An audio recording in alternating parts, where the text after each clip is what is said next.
Ce que j'aime dans le Roquefort, c'est déjà les habitants de Roquefort et les Aveyronnais. C'est tout ce qu'on retrouve au pays. C'est déjà le travail des éleveurs, c'est les brebis. C'est ce pays de cocagne quand même où le temps n'est pas toujours agréable. Voilà un peu de tout ce que j'aime déjà dans la personnalité du pays et de l'environnement du Roquefort. Après, dans le fromage, évidemment, c'est déjà la curiosité. Je ne suis pas de Roquefort à la base, je suis d'une autre région fromagère. Et c'est la curiosité de ces ouvertures bleues en fait.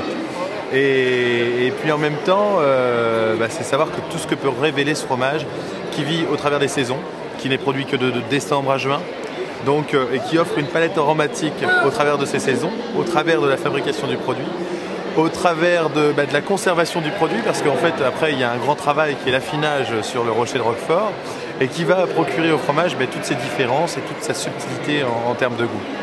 Moi, le Roquefort, je le préfère façon caresse, c'est-à-dire qu'on prend son couteau, on prend une bonne pièce de Roquefort, on le caresse comme ça de la lame du couteau avec la feuille du couteau, le fil du couteau, et on le tartine sur une bonne tranche de pain, et ça c'est exceptionnel.